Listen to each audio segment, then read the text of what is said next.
I've got to say, Mark, I'm a bit frustrated when I hear about how helpless Democrats are because they're in the minority in the Senate, because they're in the minority in the House. I've seen Democrats in the minority, in the Senate especially, do a lot of things to get in the way, to investigate, to slow down, to drive a message. I mean, I've seen it time and time again. I mean, you are probably old enough to remember the Hillary Clinton health care rollout. I mean, one Republican after another in the minority, I believe, one Republican after another would have, would figure out ways to poke holes in that plan. And they really did. They not only dominated the debate, but you had the Chafee plan and you had the, all these other Republican senators had their own plans. They were being debated. So I keep hearing about how the poor Democrats are so helpless. They can't do anything. No, they're elected and they're elected to do just this. I mean, the minority in the United States Senate always has power. So, Carlos, we were talking about this. Hakeem Jeffries apparently frustrated with liberal groups. I was saying that, former Republican Congressman David Jolly was defending Democrats the other day on TV because he said, I don't understand why, of all people to blame. And I don't want to, like I said before the break, Carlos, do this circular firing squad, because if we don't turn out in the midterms, I mean, we've just lost our country forever and ever, But I do understand, I just was saying, I think Chuck Schumer's not the best messenger. I think there is an urgency that Jasmine Crockett and Senator Murphy and others are using that is more aligned with what's happening, that we are in a crisis. We're in a constitutional crisis. AOC is using terms like five-alarm fire, which I think that's where I do think the base is. So I get that the base is frustrated, but I get that Hakeem Jeffries is frustrated that, we didn't turn out and get them the majorities in the Senate and the House, right? Yeah, I think you were referencing the people that were, the issue was Palestine and how the Biden administration was dealing with that. Right. And a question of morality, we're on the side that you're on. It was just a strategy thing. Of course, this was an election year, so that to side with the Dearborn voters would have offset and upset the other voters on the other side. This was all designed by the Republican Party to put us in a bind. And so while the Democrats could have done more or better policy on Palestine, it just wasn't a good strategy to withhold your vote because something worse was going to come into place.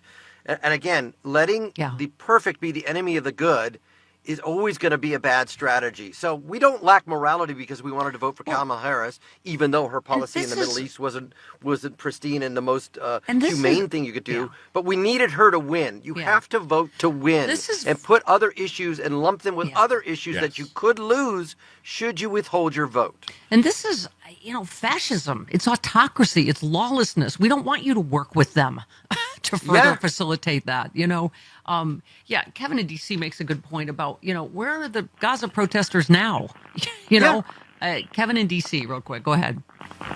Yeah, good morning. That drives me crazy, what you said, your long-term frustration with letting the perfect be into the good. It's not just the Gaza people, but no offense to you, Carlos, but I've seen Latinos get on their own people about voting against their own self-interest. It make and a lot of them are whining about their kinfolk being deported.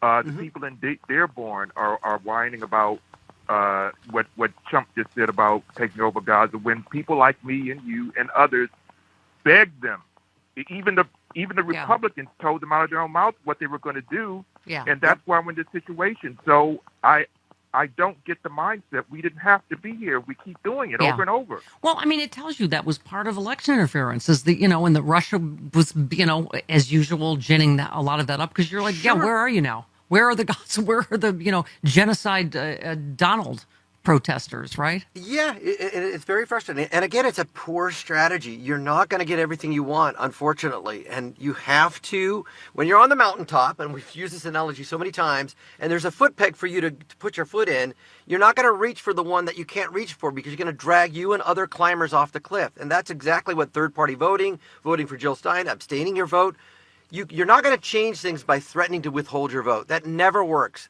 Look at Ralph Nader. Look at the Supreme Court we got because of Minnesota and Florida. So, and oh yeah, well, Democrats didn't vote. Yeah, I blame the Democrats that didn't vote for Gore as well. But Nader should have quit, should have said, we cannot have Bush in the White House. And again, no matter what you do, vote for Gore. Because I can't win. Yeah. That's the adult thing to do. And also, it's not just that things they're doing are bad, Carlos. They're illegal. Like, there's no both sides do it to this. I mean, I'm reading J.D. Vance, which, by the way, did you see Trump? They said, who's your successor? He's like, I don't know. A lot of good people. He's not loyal to anybody except himself and Putin. J.D. Trump, if he changes his last name, he's got a better shot. But so J.D. Vance has explicitly said a second-term Trump should defy the courts, even the U.S. Supreme Court, if they stand in the way of him exercising his executive authority in ways he deems fit. I mean, as we keep saying, Carlos, that's going to be the next level of this constitutional crisis. This is not, we have differing views on tax rates or something. Yeah, and meanwhile in foreign policy, Hegseth is selling out Ukraine. It's like, no, you can't join NATO. Everything is designed by Putin and the Russians. Again, you have Khrushchev, Republicans Khrushchev saying said it, we should get out of NATO. We'll take over the United States without firing a single shot. I think it was Khrushchev. Right? Yep. This is just the illegal stack, since we're doddered into it. FEMA official ignores judge's latest order, demands freeze on grant funding. A senior official at FEMA instructed subordinates to freeze funding for a wide array of grant programs Monday, just hours after a federal judge ordered the Trump administration for the second time to stop such pauses. This is the part we didn't think about, Carlos, is compliance. Yeah.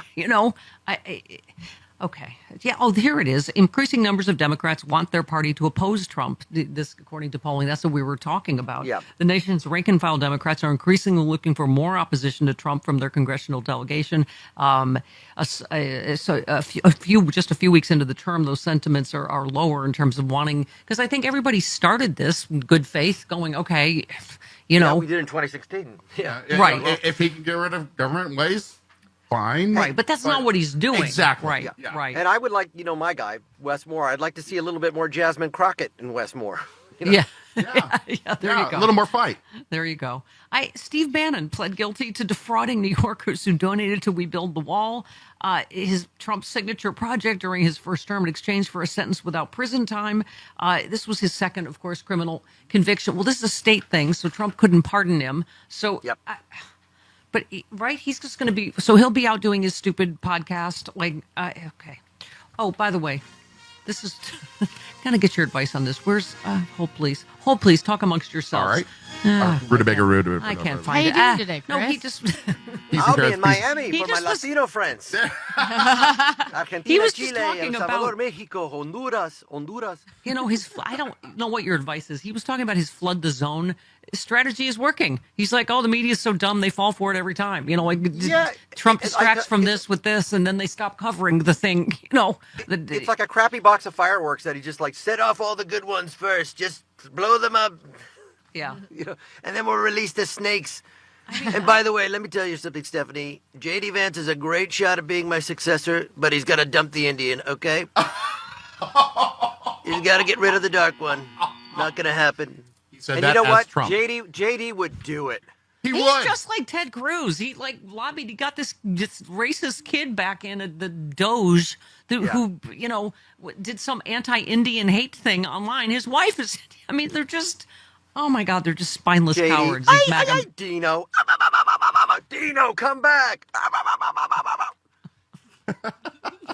All right, Carlos, let's come with me. Let's try to cover the amount of crazy between the Elon Musk 4-year-old nose-picking Oval Office thing and then the saying we're going to take Gaza City next to the king of... Right. Okay. And the Brett Baer. Yeah, thank you. Thank you. Super Bowl. Because this is a lot of crazy that was packed into the last... Okay. I don't know if you missed this one. Brett Baer. said, sports has always been something Americans rally around, come together. You won the popular vote. You won all the swing states, but still Kamala Harris got 75 million votes in the country. Trump, well, if you believe the whole thing. Oh, I'm sorry. Oh. He's an election denier. Right, right. Of this election, too, the one he just won. Yeah. Okay. Yeah. He said, Brett Baer said, yeah, okay. Trump, the whole thing's ridiculous. Baer, let's just say the election was as it was. Brett, excuse me. There are 7 swing states. I won them all. Yeah, well, Brett Baer already said that. You did. Brett, by a lot. So, I mean, it doesn't even matter. He's an election denier even when he wins, right? Even when he wins, he's just he's so sick in the head. Yeah, he's It's so petty. clear. And same with Musk. Outside of what he suffers from with his autism, whatever, that has nothing to do with him being a sociopath and being evil. Autism does not mean you're going to be a beast like he is. Yeah. But I want to go back and say that I love the Kendrick Lamar performance in the Super Bowl. I love the fact we're not going to put end racism in the end zone. Okay, wait for the halftime show, you fools. It was brilliant. It was layered. It was intricate, and it made MAGA I'm not lose a fan their per se. shizzle. I don't know most of his music. I know they not like don't us either. or whatever, but I was In our fun to oversight watch congressional hearing. all the kids at our party that were ages What? 8 to 14 years old enjoying his performance, and that Yeah. spoke a lot to me. Yeah. Watching my kids enjoy this halftime show was really wonderful, and there's hope for the future that they get it. They get it. Yeah. The zygote of the Stephanie Miller Show, Bella enjoyed Right, it. right. She had to explain it to me, but I was like, Yeah. oh, okay, now I loved love it. I loved it. It was great. All right, let's cover some more of the crazy. Trump was confronted by a reporter who asked why he pardoned people who assaulted first responders, even as he was about to honor them in New Orleans, after the attack in New Orleans, which, of course, he falsely blamed on immigration at the time. Remember that. Yeah. Right. And then he posed for that ghoulish thumbs up thing that he does with everybody, like, Graves and Arlington stuff, because he's a sociopath. Fake. Trump lashed out by denying that the January 6th that they assaulted anyone and raged at how the rioters were treated, calling his pardons a great thing for humanity. Said, I pardon people who were assaulted themselves. No. They were assaulted by our government. I pardon J6 people who were assaulted by our government. That's who was assaulted and they were treated unfairly. This is going to be just the erasing of things we saw on tape in real time, right? Yeah. I mean- I would love to see just Melania just turn against him. It would be so evil with her snake eyes. That's it, Donald. No money coming in. I've had enough. I have individuality. Individuality. Exactly. Yeah, Brett Baer asked him about prices coming down, and he just avoided it entirely and said He deflected. pivoted to the debt. By the way, just a fun fact for those, as of last July, Trump had added to the national debt more than double what President Biden did, but stuff. Yeah. Right. So, right. No Brandon, investigation Brandon. by the Doge into wasteful spending for SpaceX rockets and all the subsidies that Tesla That's got. apparently not government waste. He Not just at got all. a new contract. Yeah. Yeah, okay. Yes, Christopher. Just checking. Okay. You know how we were talking about how Democrats need to have a little more fight? A little Yeah. oomph. Okay.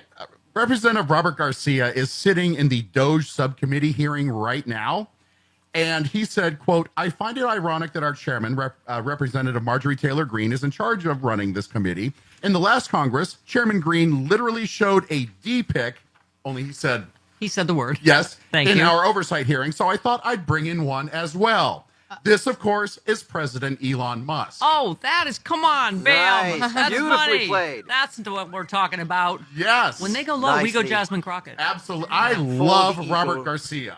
Oh, hey there, it's Stephanie Miller. If you're like me and you love sharp political insight, pointy, you like it pointy and sharp, bold opinions, and a touch of humor to make sense of these crazy times, have I got some fantastic news for you. The Political Voices Network is now on Substack. This is your new go-to for the best in independent media. We're talking about my show streaming daily with episodes on demand, the fearless of journalism of Brian Karem, the brilliant side-splitting satire of John Fugelsang, the unrelenting working class advocacy advocacy of Rick Smith, and so much more. Here's the best part. Subscribing is so easy. You can join for free or go to the extra mile. Support these incredible independent voices by signing up for a full subscription starting at just $8. You'll get access to exclusive content, behind-the-scenes insights, and a chance to directly fuel fearless, unfiltered media. So what are you waiting for? Head on over to politicalvoicesnetwork.com. Hit that subscribe button and become part of the movement keeping truth alive in an era of corporate media overload.